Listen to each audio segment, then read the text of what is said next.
10वीं पुतली प्रभावती की कथा। सिंहासन 32। भाग 11।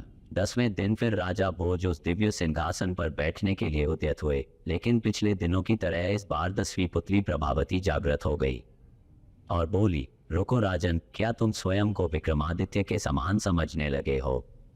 पहले उनकी तरह पराक्रमी और दयालु होकर बताओ, तभी इस सिंहासन पर बैठने के अधिकारी होंगे। सुनो, मैं तुम्हें परम प्रतापी राजा विक्रमादित्य की कथा सुनाती हूँ।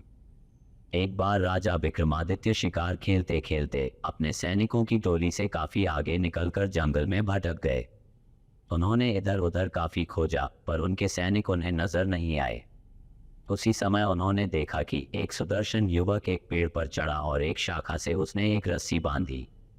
रस्सी में फंदा बना था, उस फंदे में अपना सर डालकर झूल गया। विक्रम समझ गए कि युवक आत्महत्या कर रहा है। उन्होंने युवक को नीचे से सहारा देकर फंदा उसके गले से निकाला तथा उसे समझाया कि आत्महत्या कायरता है और अपराध भी है। इस अपराध के लिए राजा होने के नाते वे उसे दंडित भी कर सकते हैं। युवक उनकी रोबीली आवाज तथा वेशभूषा से ही समझ गया कि वे राजा है, इसलिए भयभीत हो गया। राजा ने उसे सहलाते हुए कहा कि वह एक स्वस्थ और बलशाली युवक है, फिर जीवन से निराश क्यों हो गया? अपनी मेहनत के बल पर वह आजीविका की तलाश कर सकता है। उस युवक ने उन्हें बताया कि उसकी निराशा का कारण जीविकोपार्जन नहीं है और वह विपन्नता से निराश होकर आत्महत्या का प्रयास नहीं कर रहा था। राजा ने जानना चाहा कि कौन सी ऐसी विवशता है जो उसे आत्महत्या के लिए प्रेरित कर रही है। उसने बताया कि वह कालिंगा का रहने वाला है और उसका नाम वसु है। एक दिन वह जंगल से गुजर रहा था कि उसकी नज़र एक सुंदर लड़की पर पड़ी। वह उसके रूप पर इतना मोहित हुआ कि उसने उससे उसी समय प्रेम निवेदन कर डाला। उसके प्रस्ताव पर लड़की हंस पड़ी और उसने उसे बताया कि वह किसी से प्रेम नहीं कर सकती क्योंकि उसके भाग्य में प्रेम करना नहीं लिखा है। दरअसल वह एक राजकुमारी है जिसका जन्म ऐसे नक्षत्र में हुआ कि उसका पिता ही उसे कभी नहीं देख सकता। अगर उसके पिता ने उसे देखा तो उसी पल उसकी मृत्यु हो जाएगी। इसलिए उसके जन्म लेते ही उसके पिता ने नगर से दूर एक सन्यासी की कुटिया में भेज दिया और उसका पालन पोषण उसी कुटिया में हुआ। उसका विवाह भी उसी युवक से संभव है जो असंभव को संभव करके दिखा दे। उस युवक को जिसे मुझसे शादी करनी है, खौलते तेल के कड़ाहे में कूदकर जिंदा निकलकर दिखाना होगा। उसकी बात सुनकर वसु उस कुटिया में गया जहां उसके निवास था। वहां जाने पर उसने कई अस्थि पंजर देखे जो उस राजकुमारी से विवाह के प्रयास में खौलते कड़ाह के तेल में कूदकर अपनी जानों से हाथ धो बैठे थे। वसु की हिम्मत जवाब दे गई। वह निराश होकर वहां से लौट गया। उसने उसे बुलाने की लाख कोशिश की, पर उसका रूप सोते जागते उठते बैठते हर समय आंखों के सामने आ जाता है।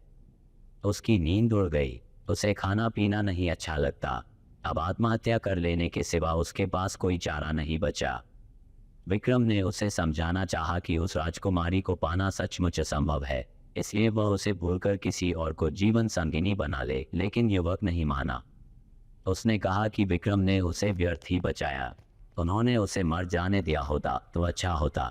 विक्रम ने उससे कहा कि आत्महत्या पाप है और यह पाप अपने सामने वह नहीं होता देख सकते।